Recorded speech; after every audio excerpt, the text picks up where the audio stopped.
2 দিন পর পর আপনারা কি ব্যবসা শুরু করছেন? আপনাদের টাকা দিব না, আল্লাহ আপনাদের সম্পদ দেয় নাই, সেই টাকা দিয়ে মসজিদ মাদ্রাসা তুলতে পারেন না, মানুষের কাছে হাত পাতেন কে? এটা কোন পদভ্যাস? আমরা আমাদের ছোট ভাই বোন ভাস্তা ভাস্তি আপনাদের কাছে দিন শিক্ষা করার জন্য দিয়েছি, আর আপনারা কি করতেছেন? তাদের দিয়ে বাড়ি বাড়ি রাস্তাঘাটে দোকানপাটে ভিক্ষা করে দিচ্ছেন। কেন? টাকা ছাড়া আপনাদের দিন শিক্ষা হয় না?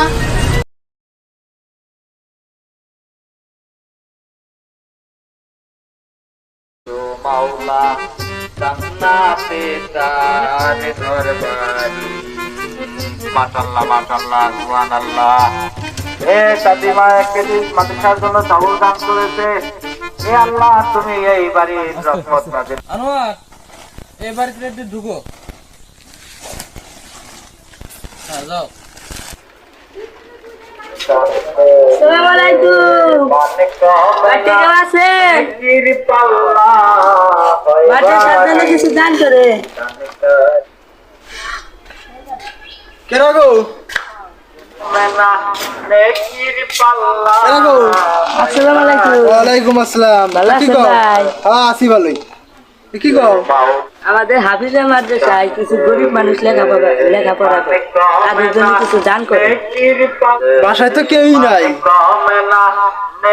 আসলে ভাই আমরা প্রতিদিন তো আসতে পারি না, তাই প্রতি সিজনে একবার আসি।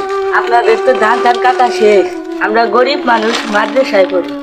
যদি আমাদের মাদ্রাসায় দান করেন তাহলে আমরা উপকৃত হব। আরে ভাই আমি কইলাম যে বাসায় কেউই নাই, তারপরও আপনি আমার সাথে জ্ঞান জ্ঞান করতেছেন। জান আমি আপনাদের শিক্ষাই দিব না।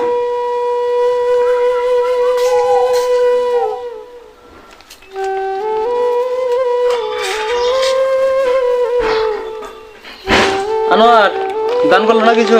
না। আচ্ছা উঠো চলো। পাল্লা হয় বাড়ি দানকারী মানে কমে না আনোয়ার নেকির পাল্লা হয় যা দিব তাই আই গায়। ভাই আমরা একটা মসজিদ আর একটা মাদ্রাসা তুলতেছি, এর জন্য কিছু দান করে। 2 দিন পর পর আপনারা কি ব্যবসা শুরু করছেন? আপনাদের টাকা দিব না, আল্লাহ আপনাদের সম্পদ দেয় নাই, সেই টাকা দিয়ে মসজিদ মাদ্রাসা তুলতে পারেন না, মানুষের কাছে হাত পাতেন কে? এটা কোন পদভ্যাস?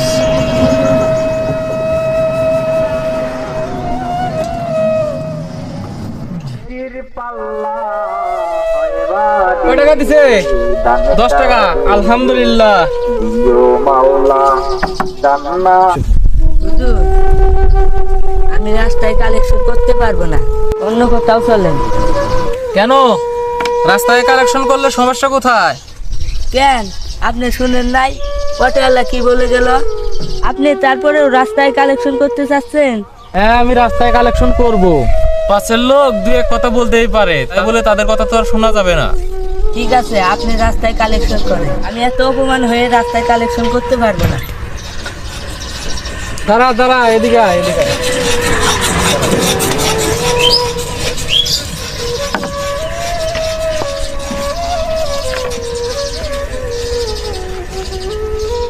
আচ্ছা ঠিক আছে, রাস্তায় আর কালেকশন করবো না, এখন দোকানে দোকানে কালেকশন করব।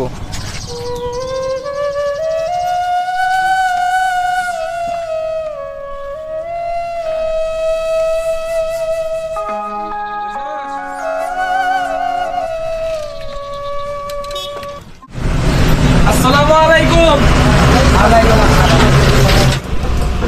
মসজিদ মাদ্রাসা তুলতেছি, এর জন্য কিছু সাহায্য করুন।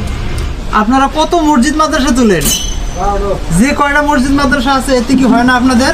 নাকি প্রত্যেকজনেরই মসজিদ মাদ্রাসা তুলতে হবে? এটাই কি ইসলাম? এটাই কি আল্লাহ রাসূলের দিন? রাসূল পাক সাল্লাল্লাহু আলাইহি সাল্লাম বলেছেন, ঘন ঘন মসজিদ হবে, ধর্ম ব্যবসায়িক হবে, কিয়ামতের লক্ষণ হবে। হ্যাঁ তাই তো হচ্ছে। একই গ্রামে 2-3টা করে মসজিদ, আল্লাহর দিন পালন করতে এত মসজিদ তো দরকার পড়ে না। রাসূল পাক সাল্লাল্লাহু আলাইহি সাল্লাম আরো বলেছেন যে নিচের হাতের চেয়ে উপরের হাত অনেক দামি। কেন বলেছেন? আমি দান করতেছি আর আপনি দান গ্রহণ করতেছেন, আপনার হাতের চেয়ে আমার হাত অনেক মূল্যবান। কেন? আমি যদি আপনাকে স্বইচ্ছায় দান করতাম তাহলে একমাত্র আল্লাহ এবং আল্লাহর রাসূল ছাড়া কেউ টের পাইতো না। আর আপনি নিজে এসে আমার কাছে জ্ঞান চাইতেছেন। আমরা আমাদের ছোট ভাই বোন ভাস্তা ভাস্তি আপনাদের কাছে দিন শিক্ষা করার জন্য দিয়েছি, আর আপনারা কি করতেছেন? তাদের দিয়ে বাড়ি বাড়ি রাস্তাঘাটে দোকানপাটে ভিক্ষা করাইতেছেন। কেন? টাকা ছাড়া আপনাদের দিন শিক্ষা হয় না? আপনারা কোন রাসূলের দিন শিক্ষা দিচ্ছেন যা টাকা ছাড়া হয় না? এই সমস্ত ভণ্ডামি বাদ দিয়ে দিয়েন। আল্লাহ রাসূলের দিন ছোট এবং সহজ, তাদেরকে সেইভাবে শিক্ষা দেওয়ার চেষ্টা করেন।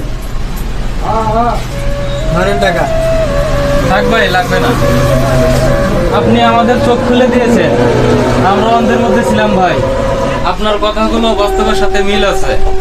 আমরা আর ভিক্ষা করে মসজিদ মাদ্রাসা তুলবো না।